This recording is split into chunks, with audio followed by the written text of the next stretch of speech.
type 1 and type 2 errors. People familiar with type 1 and type 2 errors?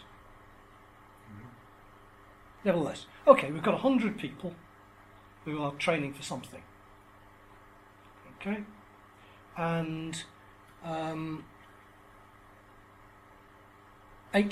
of them are fine, they're perfectly competent, and 20% of them aren't. And of course you've got to assess these people. But that's where the problem comes in, because you've got an assessment scheme which is also 80% accurate and 20% not accurate. You can see where this is going. And it's sometimes very difficult to tell whether the assessment scheme is accurate or not, because you don't necessarily have a gold standard, as they call it, to compare it against. So that in some areas of practice, the actual practice opportunities are limited or inaccessible, or it may be very difficult to use the direct observation approach, which is regarded very often in vocational areas as being the gold standard, which is everybody familiar with the principle of direct observation as used in national vocational qualifications schemes. Would you like to explain it to us then? Just basically observing somebody doing something that meets the standards. Yeah. So, an electrician. Yeah. Task. Usually followed by oral questioning. Yes. So that. And often validated by something else, so that a product to say this has been done. Yes, yeah. So this is a plug that you've just wired up, Yeah, so you can show it to somebody else and see that it's been wired up safely. Yeah. Why did you do Yeah. And what would you have done if? Yes. Kind of questions, yeah. So that's pretty well the gold standard, assuming that, of course, you know what the right answer is, that this is the perfect way to wire up a plug. There may be other areas in which there's a degree of dispute about what's the perfect way to do a particular thing.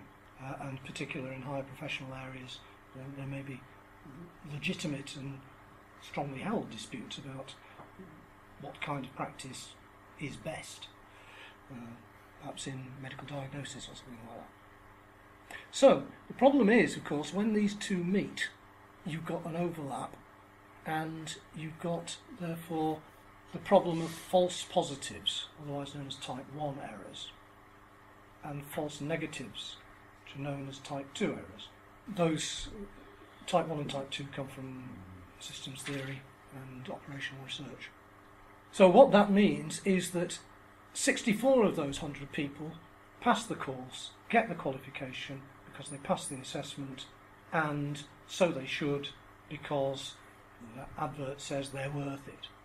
And 16% of those people, 16 out of the 100, fail the course, and so they should have done, because they're not up to it.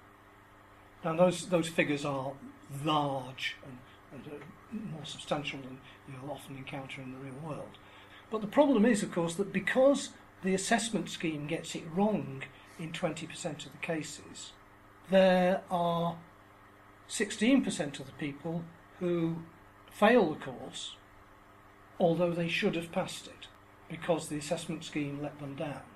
And possibly more worrying, in view of some safety issues perhaps associated with some vocational areas, you get 4% who pass it but shouldn't have done.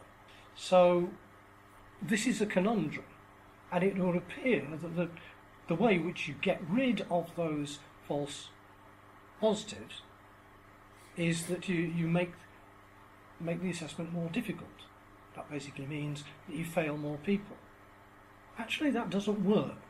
Because if you look at the figures, bump the failure rate up to 30%, which is what you might do if you were playing around with a norm referenced assessment, then you find that your false positives actually go up. Not going to get into the details of this because there are limitations about what you can represent in this kind of rather simplistic diagram. It's all to do with curves and things, but it does mean that you've got a considerable challenge. Obviously, well, there's one simple answer probably going through most people's minds at the moment. One way of dealing with this, the most obvious one, Sorry, I If you didn't get. false positives, if you put people on probationary periods and then reassess them. Oh yeah. That's yeah, and that's taking it back into the real world and away from the artificial assessment scheme, which was inaccurate in 20% of the case. Yeah. Any other ideas? Change the assessment. Change the assessment. Yeah. In what particular? There's one particular way which is probably most effective. Right? Make it easier. No, that might. If you make it. Yes, yeah. It's multiple assessment, which is the critical thing. Your 80-20 accurate-inaccurate thing is likely to apply to a single assessment scheme. But if you're assessing with various methods at various times and in various settings, so that you've got the theoretical as well as the practical, and you're doing it in as many different ways as you can, then you're going to end up with a much more nuanced impression. And all being well, you're going to diminish the false positives and false negatives because people come at it, do it several times. It's not infallible by any means, but it's a process of nibbling away at the error, type 1 and type 2 errors. What were those percentages again to get to that?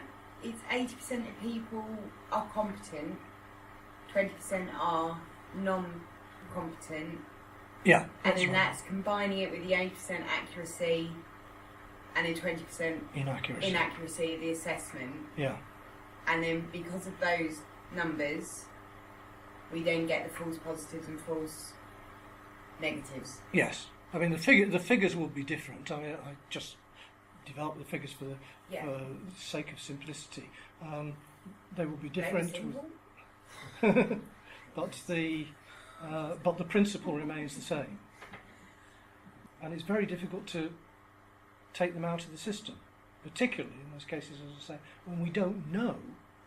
Act in good faith, think that the assessment method is really making those assessments work, but is making them accurate. So if you do multiple coursework and exam.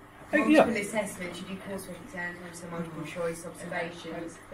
Then if somebody has sort of one false negative, let's say that on one they fail an exam that they should have passed, you can pick that back up in the coursework and things like that and prove their competency in other ways. And equally, with the false positives, when they pass something they should have failed, you can then show that they are not competent in other ways through the other pieces of coursework on the course. That's the importance of making use of the feedback that you get to be able to do that. So that, I mean, classic examples of that are students who are very competent, but perhaps, for example, doing a higher education course in their second or even third language, and writing essays or even more written exams against a deadline is one of the requirements of the course. And there's nothing wrong with their knowledge of the subject area and their practice, but there may be limitations to their written expression. Now, if that is relevant, of course, the ability to write reports or something is relevant to the task that they're training for, then it's important that that be picked up and that they're given sort of remedial attention. If it doesn't matter, then it raises an interesting question about whether it should have been part of the assessment in the first place. So that, for example, you've got somebody who's working on doing a course which is essentially a practical horticulture course, and they're not working in their native language, but they're okay with the names of the plants and the actual procedures and so on. Just ask them to write up the procedure for pruning roses or whatever it is. It's going to be a very clumsy piece of work, and they may fail partly with attention to the functional skills element of it. Does that actually matter?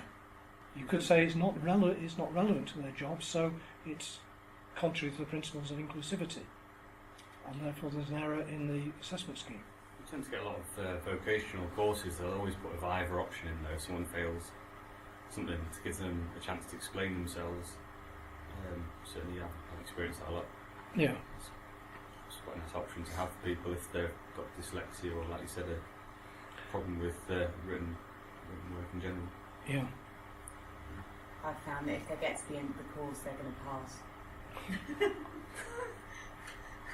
that's if they've reached the end of the course. Yeah. I have to come up with a bloody good explanation for why they're going to fail. Yeah. And of course, no matter what explanation I come up with, will ever be good enough as to why Yeah. they should